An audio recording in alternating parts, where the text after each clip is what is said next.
Thanks for connecting. And if you like what you hear, please share.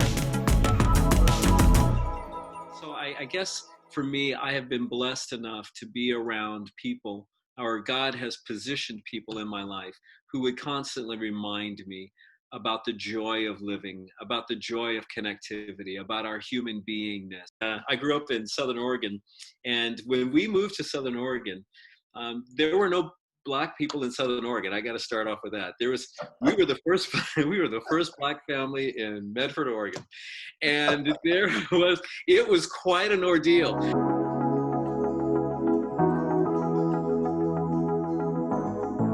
Do you want to know how amazing people connect? Well, you're in the right place. Welcome to Marketing with Russ, aka #RussSelfie.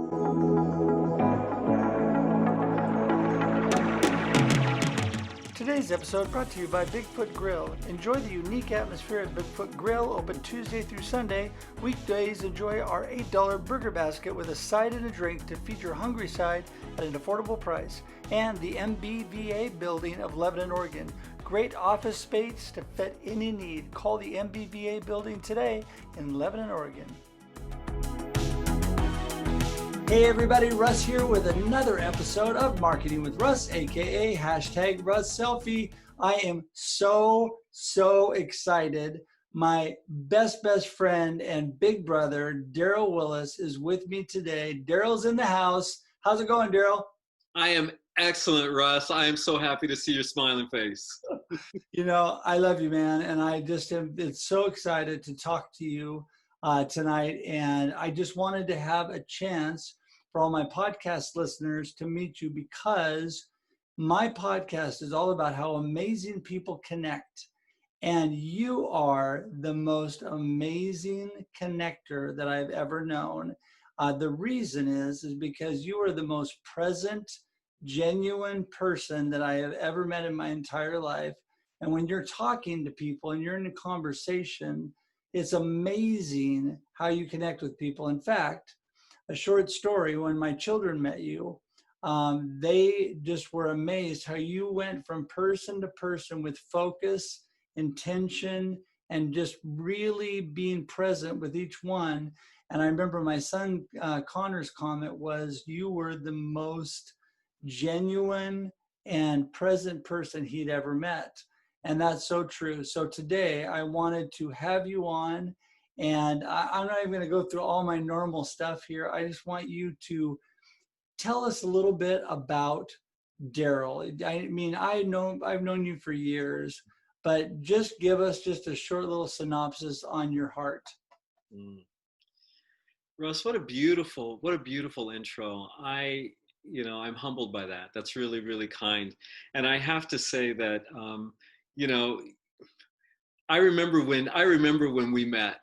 And you are such a bright light. And I remember everybody just gathering around you. And part of that was, I remember we were in choir together, and how you would connect with the music and connect with people around you made others want to be with you, want to sing with you. I remember just being in awe of your talent. And, so I guess, for me, I have been blessed enough to be around people, or God has positioned people in my life who would constantly remind me about the joy of living, about the joy of connectivity, about our human beingness, and those angels that continue to, at least for me, that have always taught me about about the beauty of being authentic, of being human, of wanting to connect with other people, of being vulnerable enough to do so, pack in more gifts than I ever thought would be possible. So, I just have to say hats off to you for all that you have done in lifting people up, in creating community wherever you go, and finding friends in places where they may not think that they are worthy of being connected with, has been a blessing. Growing up, and I say this because when I grew up in Southern Oregon, and when we moved to Southern Oregon, there were no Black people in Southern Oregon. I got to start off with that. We were the first we were the first Black family in Medford, Oregon, and it was quite an ordeal. I'm And sure. we didn't know what we were getting into. And I remember my first day of school. My mom got us registered in, and my sister and I went up to the school, and we're standing outside of the building. You know, all the kids are playing in the yard, and we drive up and we get out of the car and we walk to the building. Russ, I'll tell you, people were playing football and cheerleaders were out there. They stopped. Everything stopped. Everything just stopped, and they watched us go up to the admin office, and we got registered in. And then my mom walked out. We walked out. She walked to the car, got in the car, drove away. And this was my sister and myself in front of the school. Warm, sunny spring day, and I'm trying the doors behind me, thinking, okay, these doors are locked and we can't get away. And all these people that were in the yard, they come up and they start engaging us in conversation and asking us where we were from and why we were there. And we also came from a military background, and what that meant was we moved around a lot, and so we always had to make new friends. We moved every 18 months to 2 years, and so we had to start over again. And we got really good at finding community, at finding people like you who are bright lights, who would welcome, to help those who would otherwise struggle on their own, make them feel safe, take them into your own, and then move them forward. And so we started finding those lights. And I found you at Oregon State some years ago, and you've been a bright light in my life ever since. Just a few years ago. Just a few, not that long. Yeah. And, I know you and I we just look just alike, and people can tell we're brothers. But they couldn't tell us apart. We were in a fraternity. They couldn't tell us apart. They couldn't tell us apart. Yeah, a little ebony and ivory going on here, but. Well, I can tell a story about you. Oh no! So for your listeners, here's the deal. So Russ and I are just thick as thieves, and no, people couldn't tell us apart. They didn't know who was who. We were always together. And so Russ will love the story. He knows this. There was one night, there was a gathering of some of the basketball players and some of the athletes at Oregon State. There weren't many of us, probably 8, but there weren't many of us. But there were enough of us where, there were times when we would get together, and we called them townhouse parties. There were these townhouse parties where we would go and we would just mingle and meet people in the whole bit. Real fun stuff. But very few white people would go. Were there. And that night there was one, and that was Russ. So Russ accompanies me, goes with me to this townhouse party. And so I said, Russ, now, and just, Russ didn't blink. It was just nothing for him to consider. And so we walk into this place, and I'm telling you, the people were there and everybody was having a great time, and Russ is off. And I had one eye, so I wanted to make sure I knew where you were at all times and safe in the whole bit. And there he was, the center of attention. Everybody, just loved Russ. I always knew where you were. And I had a blast with that. But I think it was probably at that time that I felt so comfortable with you, when I knew that a community, not only my heart would embrace you for who you are, but a community would embrace you because you exude a type of love and grace and welcoming, as well as, being open to new experiences. So you stepped into my world for a bit.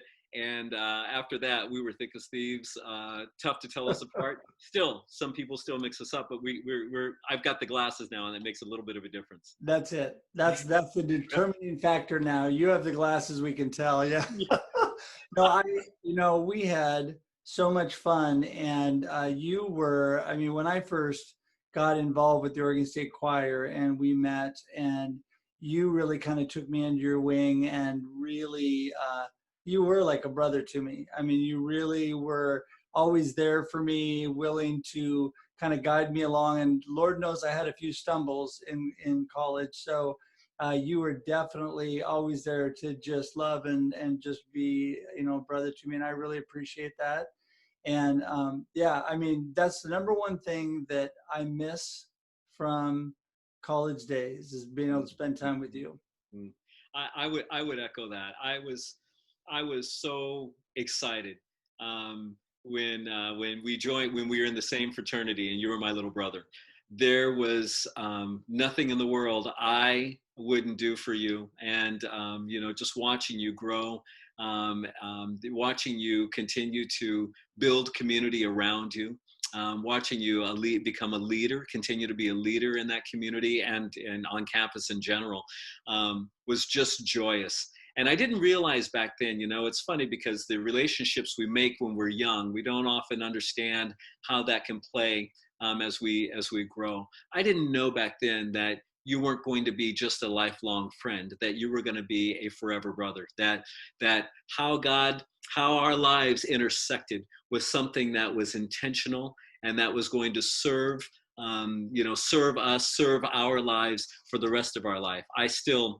My little brother, I have a little brother, and it is you and always will be you. And those were joyous times. I'm a firm believer. Every moment we're lifelong learners. Every moment of our life, we're learning through experience. And Lord knows we both had a lot of experiences. I know I did at Oregon State, and so I learned a lot. In my recent book, I even tell a couple of experiences that happened. But it's interesting because whether they're good or bad, it shapes us, it forms us, it makes us better if we learn from that as we go.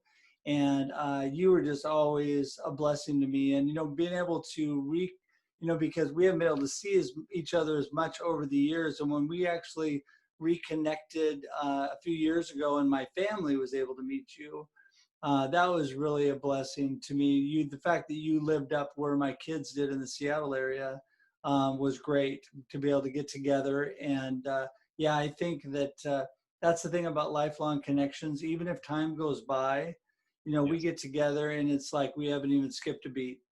Absolutely. I found it a blessing also meeting your family and just seeing parts of your personality in them a little bit. It's like, oh, I remember that Russ laughed like that. That's and how you all. But talk about apples and trees. I say that oftentimes. Apples and trees. They're your family. Your kids are good people. God-fearing, loving, beautiful human beings. Your beautiful wife, whom I know you love tenderly and with all of your heart, and you can feel that. And to be in that pod I didn't want to walk away from you guys when when it was time for us to part. But it tells me a lot about who you are, over the time, that you continue to be a God-fearing, a loving man. Bent on building community, loving family, drawing people together, creating communication and bridges when sometimes they otherwise would be more difficult to find. So it told me a lot about you that I didn't need to even ask about by just being around you and your family for that period of time. Well, you're so great, and you always make me feel so much better. If I was down today at all, I definitely wouldn't be now. So. I'm speaking truth, man. So this is the Mutual Admiration Society here, but and that's what I love about you. Your laugh and your smile are so infectious. So we'll have to do a follow-up episode because then we can tell some other stories another time. But for today, believe it or not, the time for this podcast is over already. But I wanted to thank you for taking a few moments and letting me introduce you to my podcast community. And as I tell all of you that watch every week, the best way to get in touch with me is russhedge.com. That's my website, russhedge.com. It's got links to all my social media and everything. And I love to connect with people. Derryl will be the first to attest that I just love people, love to connect. You can schedule time to connect with me, and I would love to get to know you and talk with you. And Derryl, you're so infectious and people love you. Is there a way you would be willing to, do you have like a Facebook page or something you'd be willing to give out that I could put on my podcast in case people just want to know more about Derryl? I'd love that. Yes, there is. Yes, there is. I would love that. I will do it. All right. Well, we'll make sure and link to that in the show notes. And so anyway, great to see all of you again. And until next time, have a good one. Have a great life. See you later. Bye-bye. Thanks for joining us for this week's episode of Marketing with Russ, aka #RussSelfie. Be sure to subscribe in your favorite podcast app so that you don't miss a single episode. Have an amazing day.